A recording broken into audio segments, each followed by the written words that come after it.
Boa noite. Boa noite. Senadores da CPI da Covid fecham acordo para eleger o presidente e o relator dos trabalhos. O Ministério da Saúde começa a distribuir medicamentos para intubação de pacientes em estado grave. E recomenda às brasileiras que, se possível, adiem a gravidez. O STF recebe a notícia crime da Polícia Federal contra o ministro do Meio Ambiente, Ricardo Salles, por atrapalhar investigações da maior apreensão de madeira do Brasil. O caso do menino Henri, no Rio. A ex-namorada de Jairinho conta à polícia que ela e o filho foram agredidos pelo vereador. E o fim de uma era em Cuba. Raul Castro, irmão de Fidel, anuncia que vai deixar a liderança do Partido Comunista. O Jornal Nacional está começando.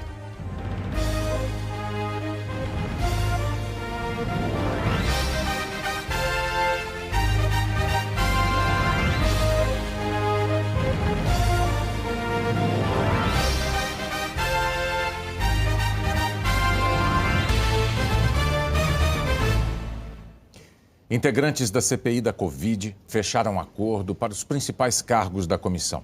Contrariando o Palácio do Planalto, o senador Renan Calheiros, do MDB, vai ser o relator. O acordo foi fechado numa reunião com 6 senadores.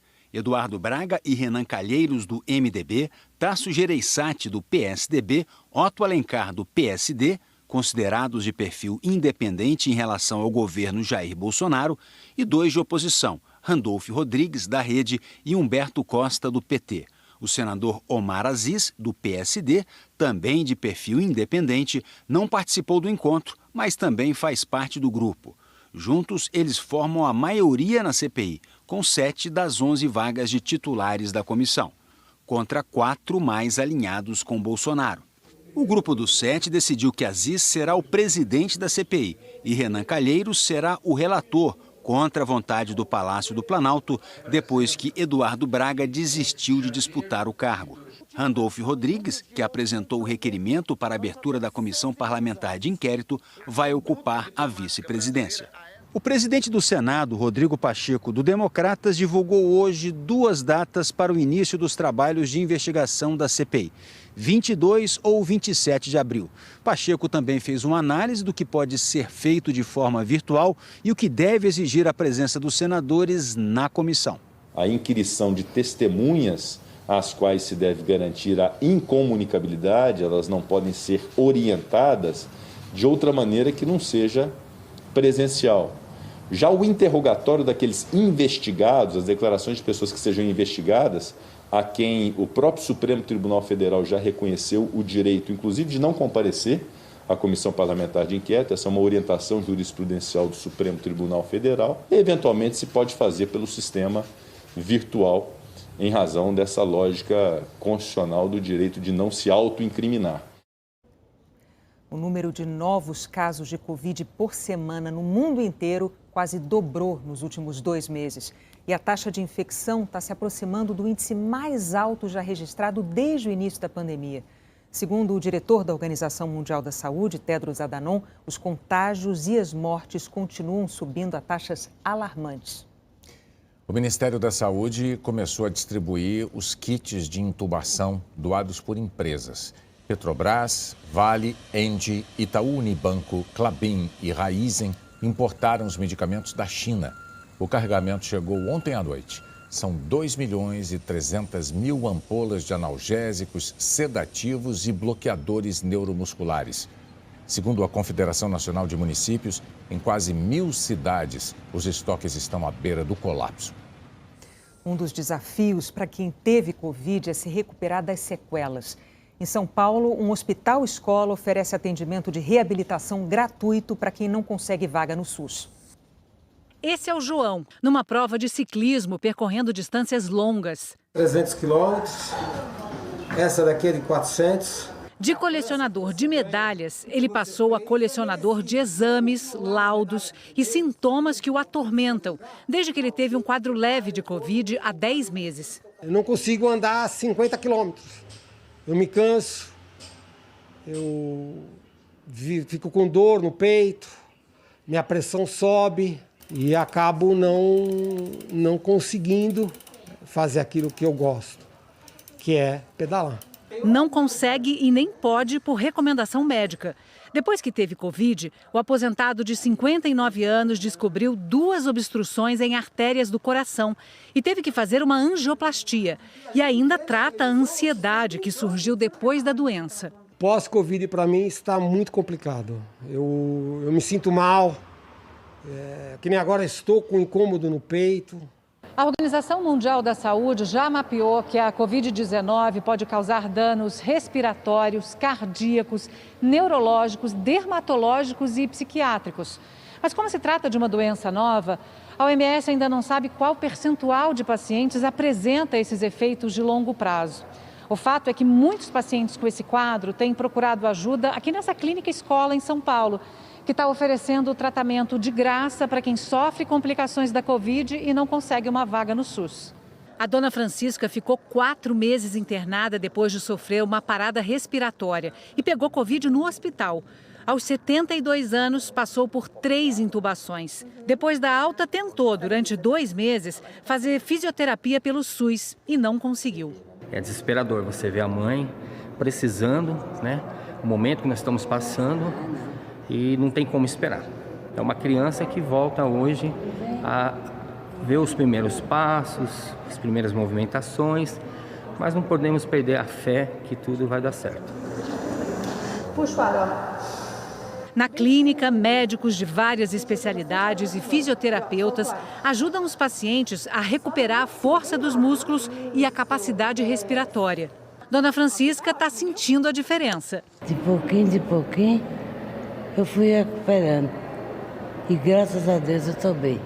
Os pacientes vão ser acompanhados pelos próximos anos num estudo que deve ajudar os médicos a responder a mais uma dúvida dessa doença. A gente tem visto relatos na literatura de pacientes que têm tido comprometimento do sistema nervoso central, pacientes que têm tido comprometimento de órgãos abdominais, musculares, cardíacos e propriamente respiratórios, né? Não sabemos se vai ter algum comprometimento além disso, né? A gente vai precisar ver esses pacientes com segmento anual, quem sabe até a cada 5 anos, para entender um pouquinho e saber o que vai acontecer.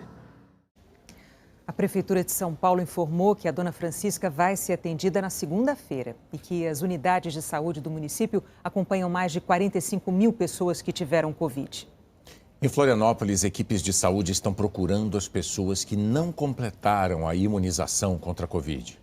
A busca ativa começa com uma ligação. A gente verificou que o senhor não foi fazer a segunda dose da vacina do coronavírus. Em Florianópolis, quase 800 idosos perderam o prazo da segunda dose da vacina. 4% do público que já deveria estar imunizado. As equipes de saúde orientam as pessoas localizadas a procurar um dos pontos de vacinação. Isso é bem importante porque a dose imunizante é a segunda dose. É ela que vai nos conferir a proteção, a eficácia contra o Covid-19. A coordenadora do plano de imunização lembra que ainda é preciso esperar 28 dias depois da segunda dose até a vacina atingir o seu potencial máximo de proteção. Em alguns casos, a busca ativa precisa de um segundo passo. É quando a pessoa idosa não é localizada pelo telefone ou então informa algum motivo que a impossibilita de ir até um ponto de vacinação. Aí uma equipe de profissionais da saúde vai até o local. Boa tarde. Vamos fazer a vacina hoje, então? A dona Joracildes, de 74 anos, perdeu mobilidade por causa de um AVC. Por isso, não tinha tomado nem a primeira dose. Vamos fazer a da Fiocruz AstraZeneca, certo? Daqui a 3 meses, a segunda dose, tá? Cada pessoa vacinada é importante para nós conseguirmos nosso objetivo de imunização coletiva. Por isso é tão importante essa busca ativa, para não deixar ninguém para trás. A Fundação Oswaldo Cruz anunciou hoje a entrega de 2.800.000 doses da vacina Oxford AstraZeneca, totalizando 5 milhões na semana. Até agora, a Fiocruz entregou 14.800.000 doses ao Programa Nacional de Imunização. Os Estados Unidos ultrapassaram a marca de 200 milhões de doses aplicadas. 49% dos adultos receberam ao menos uma dose. O diretor executivo da Pfizer, Albert Bourla, que fabrica a vacina mais usada entre os americanos, disse que é provável que seja necessário vacinar a população contra a Covid uma vez por ano, como acontece hoje com o vírus da gripe. Portugal anunciou a volta dos voos comerciais que tenham o Brasil como origem ou como destino, depois de mais de 2 meses de suspensão. Essa medida vale para viagens essenciais de residentes em Portugal ou de cidadãos europeus. Os turistas brasileiros continuam proibidos de entrar em Portugal. O Alan Severiano traz agora os dados da pandemia aqui no Brasil, reunidos pelo consórcio de veículos da imprensa. Boa noite, Alan. Boa noite, Renata Bonner. Boa noite a todos. Nas últimas 24 horas, o país registrou 3.070 mortes por Covid. No total, 369.024 pessoas morreram por causa da doença desde o começo da pandemia. 76.249 novos casos foram confirmados de ontem para hoje. Já são 13.834.342 diagnósticos. O mês de abril ainda está na metade e o número de mortes registradas na primeira quinzena só não é maior do que o total de março, mas já ultrapassou de todos os meses anteriores, como você percebe nesse gráfico. De 1º de abril até ontem, dia 15, foram 44.068 óbitos. No mês passado inteiro, 66.868 mortes. Agora, se a gente comparar essa primeira quinzena de abril com a primeira quinzena de março, abril já tem quase 20 mil mortes a mais. Vamos ver agora as médias. A média de casos está estável, com uma leve redução de 1% em 2 semanas. São, em média, 65.561 novos casos por dia. A média de mortes também registra estabilidade, 2% a mais do que 2 semanas atrás. São, em média, 2.870 mortes por dia no Brasil. O gráfico mostra aqui, que o Brasil está numa espécie de platô, estável, mas num patamar muito alto. No mapa, o cenário pelo país. Em vermelho, 6 estados aparecem com alta na média de mortes. Roraima e Amapá tiveram os maiores aumentos. Em amarelo, em estabilidade, 15 estados e o Distrito Federal. Em azul, são 5 estados com queda na média de mortes, maiores reduções no Rio Grande do Sul e na Paraíba. Agora, os números da vacinação: 317.845 pessoas receberam a primeira dose nas últimas 24 horas. E o Brasil chegou a 25.777.943 vacinados com a primeira dose, o equivalente a 12,17% da população. 9.134.959 pessoas receberam também a segunda dose, o que dá 4,31% da população. Hoje, 24 estados e o Distrito Federal atualizaram os dados da vacinação. Em azul escuro, os estados com maior percentual da população vacinada com a primeira dose. Os 5 que mais aplicaram até agora são Rio Grande do Sul, depois Mato Grosso do Sul, Paraíba, Espírito Santo e Bahia. Em g1.com.br/coronavírus você encontra os dados do seu estado e outras informações sobre a vacinação. Renata Bonner. Muito obrigado, Alan. Por causa dos riscos da Covid durante uma gestação, o Ministério da Saúde recomendou hoje às brasileiras que, se possível, adiem a gravidez. O senador Renan Calheiros vem, desde o início desse processo, se colocando como postulador à condição de relator desta CPI. Portanto, o MDB apoia a indicação do senador Renan Calheiros. Tem um grupo de senadores bastante experiente nesta CPI, o que aponta a Eu tenho que interromper essa declaração, não tem absolutamente nada a ver com o assunto que eu tinha narrado há pouco. Daqui a pouco nós vamos ver esse assunto que diz respeito, aliás, já vimos, é a CPI da Covid. Nós vamos tentar separar uma declaração do Ministério da Saúde sobre a importância desse adiamento da gestação, já. Os pesquisadores que têm acompanhado de perto os desdobramentos sociais da pandemia aqui no Brasil estão convencidos de um outro problema. A dificuldade de milhões de cidadãos de se alimentar de maneira saudável vai ter impacto nas próximas gerações. Como é que tem sido a sua alimentação e a alimentação da sua família? Difícil falar. De proteína, o que a senhora tem conseguido colocar na mesa? Nada. E diminuiu a qualidade dos alimentos que a sua família come? Sim, muito. Arroz, feijão, eu comprava direto. Hoje eu não consigo. A fome bate a porta? Sim, todos os dias. Falta dinheiro para comprar comida para mais da metade dos brasileiros pobres. Com poucas panelas nos fogões e as geladeiras vazias, quando vão aos mercados, muitos buscam alimentos mais baratos, que têm menores valores nutricionais. A fome e a má alimentação podem gerar sérios problemas de saúde e desenvolvimento em crianças e adultos. As crianças têm um período de crescimento acelerado, onde elas precisam de determinados nutrientes e determinado aporte energético. Se elas não têm isso por um curto espaço de tempo, isso vai impactar no peso delas. Isso gera, às vezes, problemas escolares, atraso, no desenvolvimento. Para os adultos, mesmo que eles não precisem de energia para crescer, você tem prejuízo no sistema imunológico, na forma como se enfrentam doenças. É um país que, para se recuperar, vai demorar muito mais tempo do que se nós tivéssemos investido em ter condições mínimas de vida, de qualidade de vida, mesmo durante uma crise como essa da pandemia. Dona Vânia tem uma renda de R$ 400 para alimentar 9 bocas, entre filhos que estão desempregados e netos. Em Mesquita, na região metropolitana do Rio, ela vive uma insegurança que dói no estômago. Quando vocês acordam, vocês têm a garantia de que vão se alimentar ao longo do dia?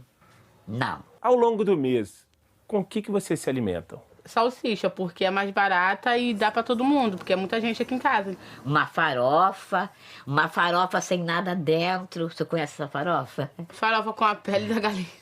Daqui a pouquinho, daqui a 2 horas de relógio, a pessoa já está com fome de novo. De acordo com o Unicef, quase 50% dos brasileiros mudaram os hábitos alimentares durante a pandemia, e para pior. O representante das Nações Unidas para a Alimentação diz que é preciso fazer um esforço para se produzir alimentos de qualidade mais baratos. Assegurar que os produtores têm, por um lado, recibam um preço adequado por os alimentos que produzem, mas também que esse preço não seja tão elevado para impedir ou inabilitar a gente de comprá-los. Enquanto isso, o seu Domingos, que mora com mais 5 pessoas, vai se virando como pode. Seu Domingos, o que tem para o almoço hoje? Eu vou fazer o feijão, arroz e deram umas salsichazinhas, vou tentar refogar para poder botar para eles comerem. O feijão tá grosso ou ele tá mais ralinho? Tá um pouco mais ralinho. Até inclusive é o último feijão que nós botamos no fogo, que nós ganhamos também. E como é que o senhor faz para esse feijão render? Eu vou acrescentando água e esquentando ele. O governo federal sancionou uma lei que autoriza o INSS a conceder auxílio-doença sem a necessidade da perícia presencial. Mas a avaliação online traz novas exigências. A mobilidade do braço esquerdo já está reduzida. Na mão, os sinais do mal de Parkinson são ainda mais evidentes. Simone teve que deixar o trabalho de cuidadora de idosos quando apareceram os primeiros sintomas. Ela apresentou o laudo médico comprovando o diagnóstico em 2019. Mas o perito do INSS negou o auxílio-doença, afirmando que, naquele momento, não havia elementos que justificassem a concessão do benefício. Eles falaram que eu estava bem, que eu estava com um braço que estava bom e eu poderia trabalhar. A última pessoa que eu cuidei, ela tinha Alzheimer e ela já estava em estado avançado, então eu tinha que fazer um esforço físico muito grande, entendeu? Para poder tirá-la da cadeira, passar para o leito. Simone entrou na justiça para ter direito ao benefício por incapacidade. A perícia judicial já comprovou a doença. A nova perícia presencial no INSS está marcada para o fim do mês que vem.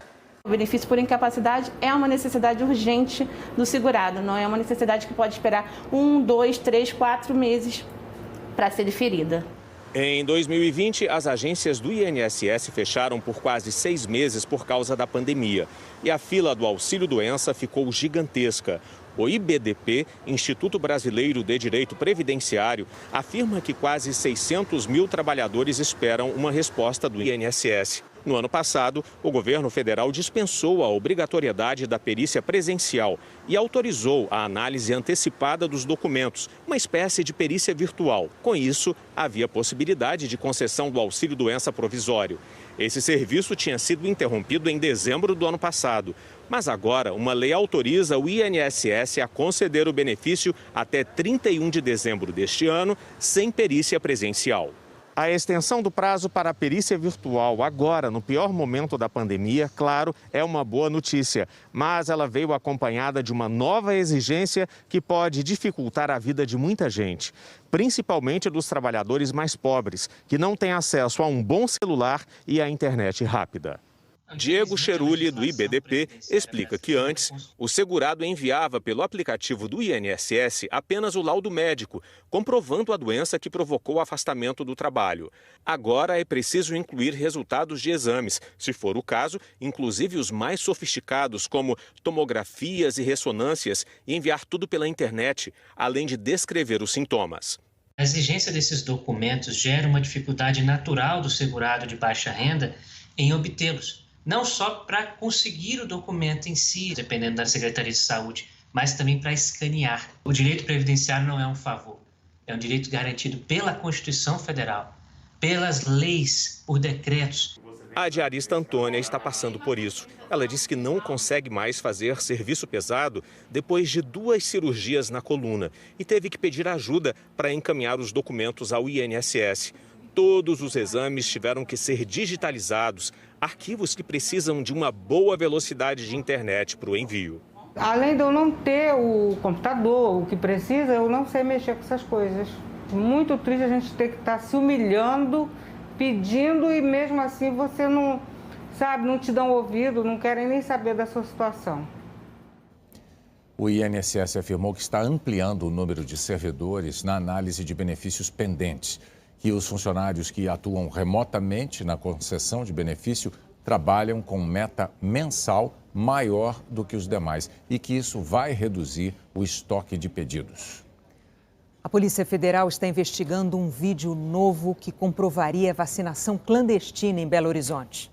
Os registros da oferta clandestina da suposta vacina contra a Covid vão aparecendo cada vez mais. A cuidadora de idosos, Cláudia Pinheiro, foi flagrada aplicando injeção na garagem de uma empresa de transportes em Belo Horizonte, entrando em um condomínio de luxo, sempre de jaleco branco, segurando sacolas. Este outro vídeo mostra que o que estava acontecendo já não era mais segredo. Na portaria do prédio, a falsa enfermeira conversa com uma pessoa não identificada. Você consegue comprar no laboratório? Essa ainda não. Não consegue, não? Ainda não. É barato, não é? 600. 600? Nossa Senhora. Eu vou custar, então. Nada. Essa aí é a mulher que dá vacina nos moradores, R$600 cada um. Os investigadores dizem que esse novo vídeo vai ser acrescentado ao inquérito como mais um elemento de prova. A suspeita de que muito mais gente pagou para furar a fila da imunização contra a Covid ganha força. Essas pessoas estão sendo identificadas e chamadas para prestar depoimento aqui na Polícia Federal. Os investigadores não encontraram até agora vacinas contra a Covid. Na casa de Cláudia Pinheiro, foram apreendidas seringas novas e usadas, misturadas no mesmo recipiente, e ampolas de soro fisiológico. A principal hipótese é de que todos que procuraram os serviços da falsa enfermeira caíram num golpe. O prefeito de São Paulo, Bruno Covas, está com novos pontos de câncer no fígado e nos ossos. Ele foi internado ontem para fazer exames. O prefeito vai continuar a quimioterapia e passar também por sessões de imunoterapia. Segundo os médicos, o prefeito está bem, sem sintomas e apto ao trabalho. Covas faz tratamento contra o câncer desde outubro de 2019. Nas redes sociais, o prefeito disse que vai seguir lutando e agradeceu o carinho das pessoas. Agora há pouco a gente falou sobre um alerta que o governo fez sobre os perigos de uma gestação nesse período de pandemia, mas a declaração que entrou no ar não tinha nada a ver com isso. Nós arrumamos a casa, agora sim você vai ver a declaração do secretário do Ministério da Saúde, Rafael Parente, recomendando que as brasileiras, se possível, adiem a gravidez. Caso possível, postergar um pouco a gravidez para um melhor momento em que você possa ter a sua gravidez de forma mais tranquila. A gente sabe que na época do Zika, durante 1, 2 anos, você teve uma diminuição das gravidezes no Brasil e depois aumentou, é normal. É óbvio que a gente não pode falar isso para alguém que tem 42, 43 anos, mas para uma mulher jovem que pode escolher um pouco ali o seu momento de gravidez, o mais indicado agora é você esperar um pouquinho até a situação ficar um pouco mais calma. O Conselho de Administração da Petrobras nomeou hoje o novo presidente da companhia, general Joaquim Silva Luna. Ele foi indicado pelo presidente Jair Bolsonaro para substituir Roberto Castelo Branco. O Conselho também nomeou 4 novos diretores para as vagas de executivos que deixaram a empresa depois do anúncio da troca de comando na Petrobras. O Supremo Tribunal Federal suspendeu a votação sobre a validade dos decretos do presidente Jair Bolsonaro que flexibilizaram a compra de armas. O ministro Alexandre de Moraes pediu mais tempo para analisar esse tema. Os decretos entraram em vigor na terça-feira, mas um dia antes, a ministra Rosa Weber suspendeu parte dos artigos. Entre eles, o que permite que civis comprem até 6 armas de fogo. No entanto, estão valendo artigos que permitem a colecionadores comprarem armas semiautomáticas e a atiradores e caçadores portar arma de fogo carregada no trajeto até o local em que praticam os tiros. Não há um prazo para a retomada desse julgamento e até lá ficam valendo os vetos feitos pela ministra Rosa Weber. A seguir, o irmão de Fidel, Raul Castro, anuncia que vai deixar a liderança do Partido Comunista Cubano. O Reino Unido prepara o funeral do príncipe Philip.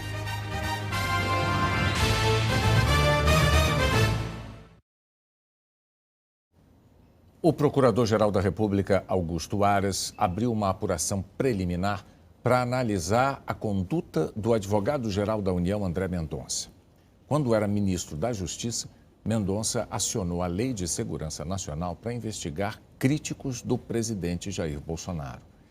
A decisão de Aras, comunicada ao Supremo Tribunal Federal, foi uma resposta ao pedido da deputada Natália Bonavides, do PT, de que Mendonça seja investigado pela prática de crime de responsabilidade e também por suposto abuso de autoridade.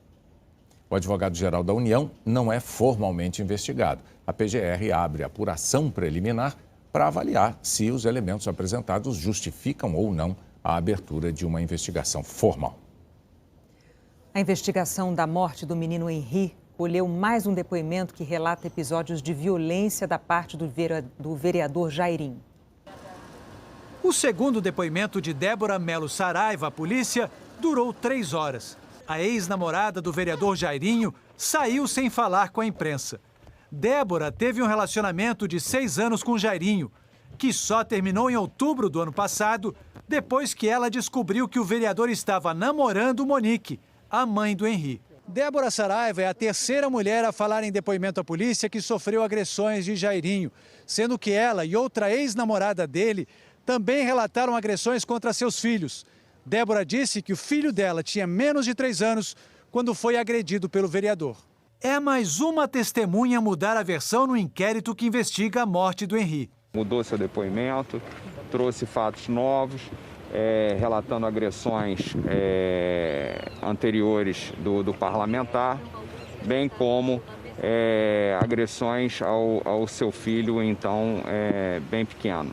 No primeiro depoimento, no dia 22 de março, ela falou que o relacionamento com Jairinho era conturbado e que eles brigavam muito, mas não mencionou agressões do ex-namorado nem a ela, nem ao filho. Chegou a relatar um episódio em 2015 em que o filho estava em Angra dos Reis e foi levado para o hospital no Rio de Janeiro com ferimentos na cabeça, mas ela disse que foi uma queda. Agora, Débora disse que omitiu inúmeros fatos relevantes no primeiro depoimento porque Jairinho ameaçou ela e os filhos. Que a partir do segundo ano de relacionamento com Jairinho, passou a sofrer constantes agressões físicas, que nem é capaz de contabilizar as agressões sofridas.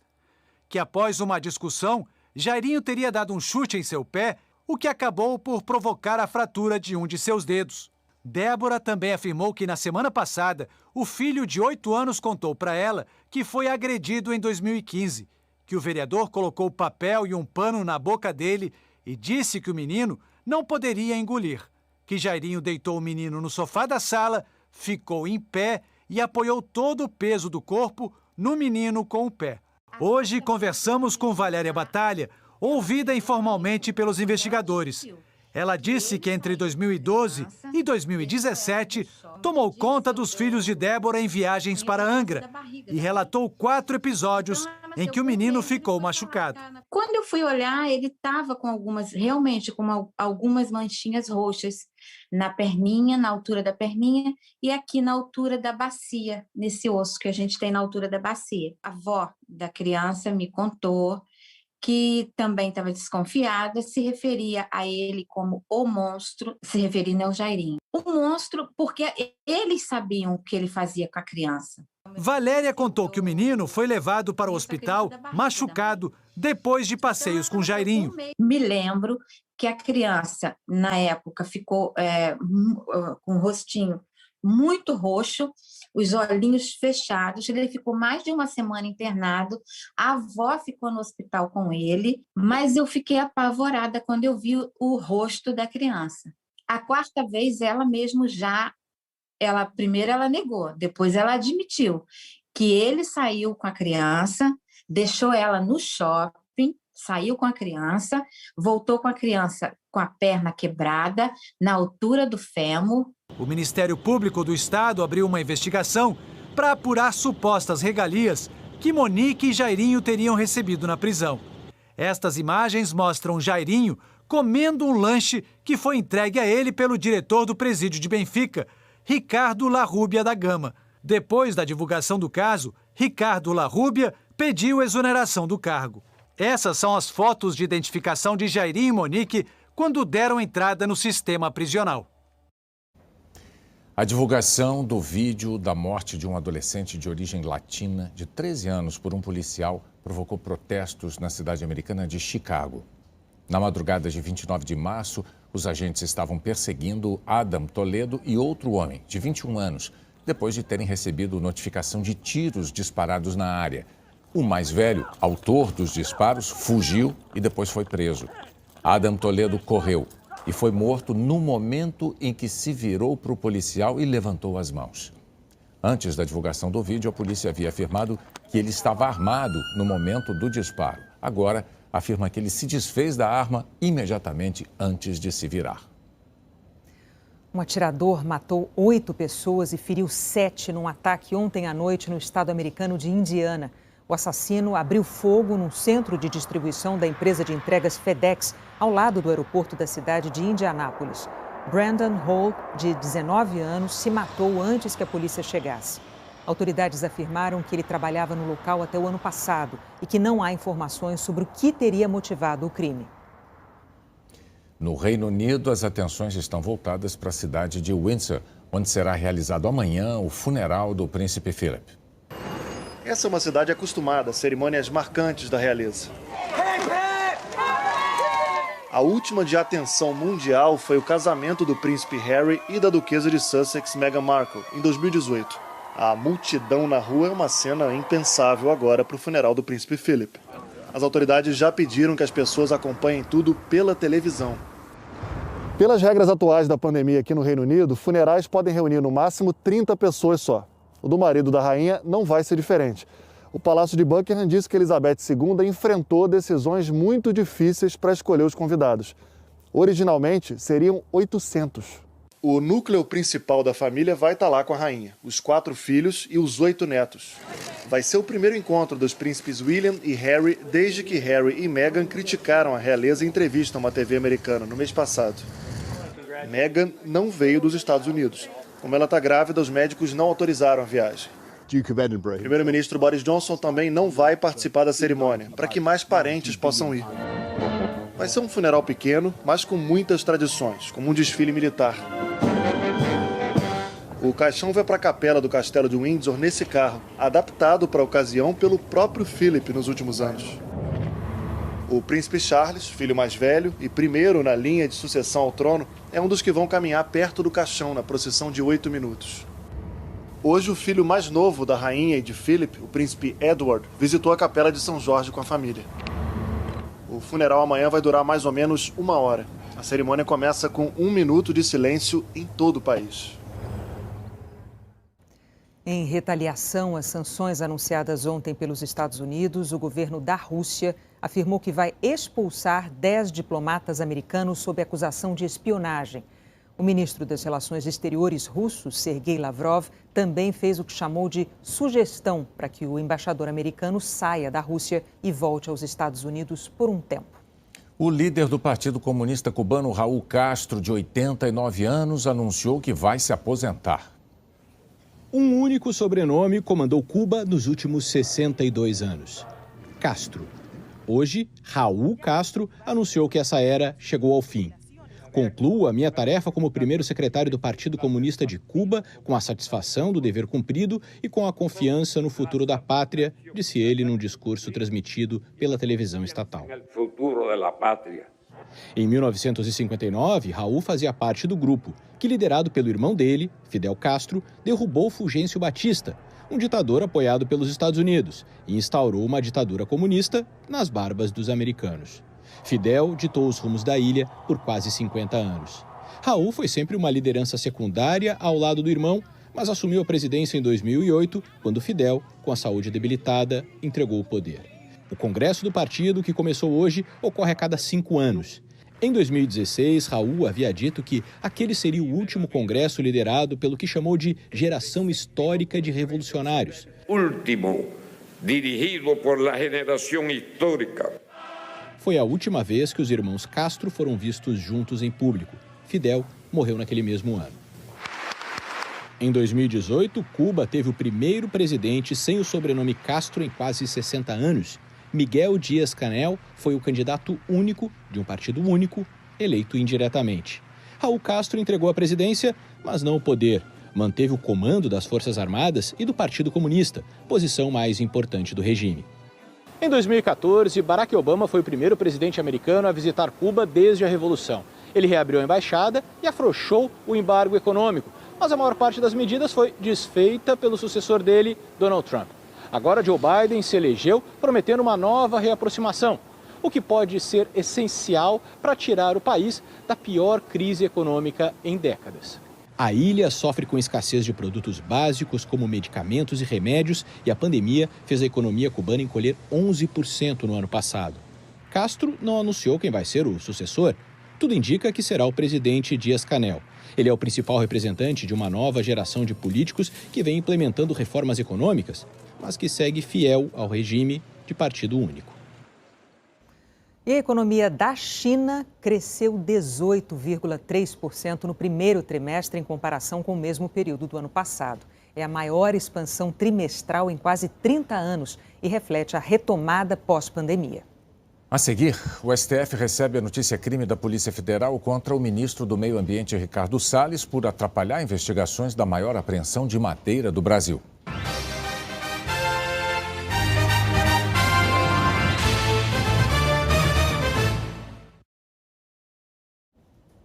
O número de golpes e fraudes por telefone e e-mail disparou no Brasil nos últimos meses, muito por causa da pandemia. O número do telefone do José de Paula estava no anúncio de um carro. Golpistas se passaram por funcionários do site e ligaram para o borracheiro. Ele suspeitou e gravou a conversa. Tem uma atualização aqui na nossa plataforma que se encontra pendente no seu anúncio. Estarei fazendo ela agora para o senhor, ok? Ok. Verifique sua caixa de mensagem. Eu vou dar uma olhada aqui. Ok, verifique e nos informe. Aguardo em linha. Falou. O José de Paula acabou clicando na mensagem. Mas deixa eu falar com você, que isso aí tá aparecendo já é trote no WhatsApp e essa do meu telefone. Pode ficar despreocupado, segurança total. Tarde demais. Os estelionatários fingiram ser o José e enviaram mensagens pedindo uma transferência bancária. Infelizmente, as duas caíram para um amigo meu e um primo. O meu amigo realizou um depósito de 720, mais outro depósito de R$100. E o meu primo foi só um depósito de R$400. Durante a pandemia, com mais gente em casa, as pessoas estão usando mais celulares e computadores para fazer compras e transações bancárias. É aí que golpistas e fraudadores se aproveitam para agir no ambiente digital. E eles têm feito cada vez mais vítimas no país. É o que mostra uma pesquisa da Federação Brasileira de Bancos. Entre janeiro e fevereiro de 2020, foi registrado aumento de 100% nos ataques de phishing, a chamada pescaria digital, em relação ao mesmo período do ano passado. Nessa modalidade, o usuário fornece informações pessoais em mensagens e e-mails falsos. Já os registros do golpe da falsa central telefônica e do falso funcionário do banco explodiram. O crescimento foi de 340%. Esse é o tipo de crime que mais preocupa a Febraban atualmente. Os bancos nunca ligam para a casa do cliente solicitando que ele execute uma transação ou que ele desfaça uma transação.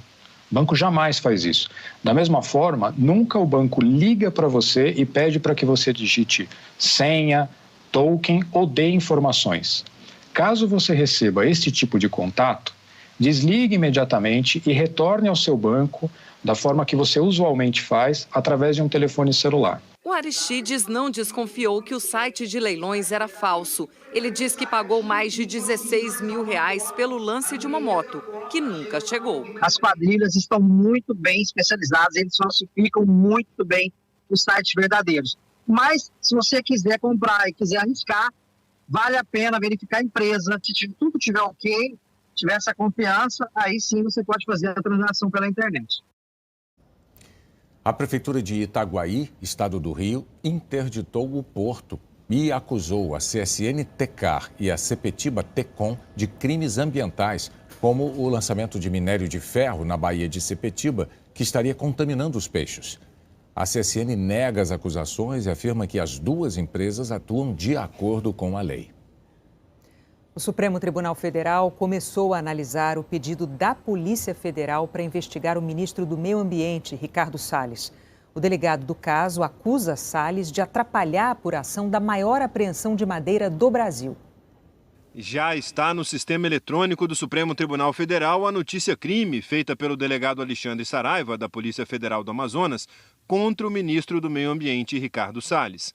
Ontem, o Supremo não aceitou o processo porque o delegado tinha enviado o pedido de investigação por e-mail e não formalmente, como fez hoje. A relatora do caso será a ministra Carmen Lúcia. A Procuradoria-Geral da República também já recebeu diretamente o material que está sendo analisado pela assessoria criminal do procurador Augusto Aras. A ministra Carmen Lúcia deve pedir um parecer do Ministério Público Federal sobre o caso. Na notícia crime, o delegado Alexandre Saraiva diz que o ministro Ricardo Salles, o senador Telmário Mota, do PROS de Roraima, e o presidente do IBAMA, Eduardo Bin, agiram para dificultar a investigação da Polícia Federal sobre a maior apreensão de madeira da história, mais de 200 mil metros cúbicos, e defender o interesse de madeireiros. Apesar de a direção da Polícia Federal ter exonerado Alexandre Saraiva do cargo de superintendente no Amazonas ontem, ele vai continuar à frente da investigação. O delegado está analisando os documentos apresentados pelos madeireiros e hoje começou a colher depoimentos. Em entrevista ao repórter Alexandre Rissayasso, da Rede Amazônica em Manaus, o delegado disse que a investigação segue revelando irregularidades no processo de ocupação de terras públicas e na derrubada das árvores. A situação realmente, sob o ponto de vista fundiário, seja sob o ponto de vista da exploração florestal, é extremamente suspeita. De diversas irregularidades, grilagem de terras, subtração de madeira de área não autorizada, etc. Perguntado sobre o motivo da sua saída do comando da superintendência, o delegado disse que não sabe responder. Essa pergunta deve ser dirigida a quem tomou essa decisão. Ele vai poder esclarecer. Eu não tenho como saber o que passa pela mente das pessoas. Aqui em Brasília, depois da exoneração do delegado Alexandre Saraiva, há novos desdobramentos. O procurador do Ministério Público junto ao Tribunal de Contas da União, Lucas Furtado, pediu ao TCU que determine o afastamento cautelar do ministro do Meio Ambiente, Ricardo Salles, por causa da notícia-crime da PF. O pedido será distribuído a um relator e analisado pelo plenário do TCU. Na representação, o procurador diz que Ricardo Salles, como ministro, pode retardar ou dificultar a realização da apuração dos fatos ora questionados, causar novos danos ao meio ambiente, patrimônio público, interferir indevidamente na Operação Androantos GLO da Polícia Federal, que apreendeu o carregamento de toras, bem como inviabilizar a cobrança das multas decorrentes de infração ambiental. No Congresso, líderes da oposição vão pedir a convocação do ministro Ricardo Salles para que ele dê explicações no plenário da Câmara sobre a acusação de interferência no trabalho da Polícia Federal. O PDT também entrou com uma outra notícia-crime contra Salles no Supremo. A Polícia Federal disse que a substituição da chefia da Superintendência no Amazonas foi decidida e comunicada ao delegado Saraiva antes de ele apresentar a notícia-crime ao Supremo. O senador Telmário Mota afirmou que entrou com uma representação na Corregedoria da Polícia Federal contra o delegado por abuso de autoridade. O Ministério do Meio Ambiente e o IBAMA não se manifestaram. O governo americano respondeu hoje à carta que o presidente Jair Bolsonaro enviou na semana passada a Joe Biden. Numa rede social, o assessor especial da Casa Branca, John Kerry, escreveu que é importante o comprometimento anunciado por Bolsonaro de acabar com o desmatamento ilegal, mas que espera ações imediatas e engajamento com povos indígenas e com a sociedade civil para que o anúncio traga resultados concretos. Na carta que mandou a Biden, Bolsonaro anunciou o compromisso de eliminar o desmatamento ilegal no Brasil até 2030. Hora da previsão do tempo. Anne Lotterman, boa noite. Vamos começar hoje falando de sol? Vamos sim, Renata. Boa noite para você, para o Bonner. Boa noite a todos. Olhando para as capitais, somente 3 terão sol em tempo integral neste sábado. Rio de Janeiro, que terá calor de 32 graus. Belo Horizonte, onde a máxima não passa dos 27. E em Brasília, com 28 de máxima. Amanhã o tempo volta a ficar firme nesta área aqui do Rio Grande do Sul e do Rio de Janeiro, uma grande área de Minas Gerais, Bahia também, e nessa faixa leste de Goiás. Mas nessas áreas em verde é onde tem previsão de chuva. No entanto, o sol vai predominar e pode chover rapidamente de forma bem isolada. É o caso de São Paulo, onde a temperatura não passa dos 27 graus. Em Vitória, 29, Goiânia, 32 e em Cuiabá, 33. E olha como o volume é bem pequeno, apenas 5 milímetros. E onde o sábado pode já começar com chuva? Renata, muita gente vai ter o despertador aí, a chuva como despertador neste sábado, especialmente se você estiver no norte e no sul. Em todas essas áreas em amarelo é onde a chuva pode ser forte. Grande parte do norte está na área laranja, é onde os temporais podem ser intensos e com isso os rios continuam subindo. Os maiores volumes estão previstos para a região de Altamira, Santarém, Belém e também em Manaus. Em Roraima, a chuva já começa a perder força. E repare como essa umidade do norte está descendo pelo centro-oeste, parte do sul e também do sudeste. Isso porque tem uma frente fria passando no litoral. E ela, nesse caso, é como se fosse um ralo. A umidade vai todo no sentido desse ralo, no caso, a frente fria. Em Porto Alegre e Florianópolis, o dia já pode começar com chuva e fica assim o dia todo. Em Curitiba, chega a partir da tarde com máxima de 24 graus. No Nordeste, a chuva continua forte, especialmente em Maceió e Aracaju, onde a máxima não passa dos 28 graus. Em Natal, Fortaleza, São Luís e também em Teresina, todas com 32 graus e chuva. No domingo, área de sol e tempo firme aumenta no sul do país porque as instabilidades elas vão subir junto com a frente fria e com isso diminui a área de sol nesta área do sudeste. O sol fica restrito a partes de Minas até a região de Vitória da Conquista e Guanambi, na Bahia. Te espero aqui amanhã. Renata Bonner, bom fim de semana. Para você também. Obrigada, Anne. O Globo Repórter de hoje vai mostrar a transformação de zoológicos brasileiros em bioparques. O desafio de salvar animais em risco de extinção ganha mais espaço, mais ciência e mais alegria. Os hipopótamos de Casa Nova, uma mudança gigante. Um imenso viveiro de aves que permite voos mais longos. E você sabia que é possível hipnotizar tubarões? A técnica é usada no Aquário. A onça pintada preta viaja para encontrar o futuro noivo. Hora do almoço na cozinha do Bioparque. Qual bicho come mais? E a comida favorita do leão? É hoje no Globo Repórter. depois do Globo Repórter tem o Jornal da Globo. Boa noite. Boa noite, bom fim de semana.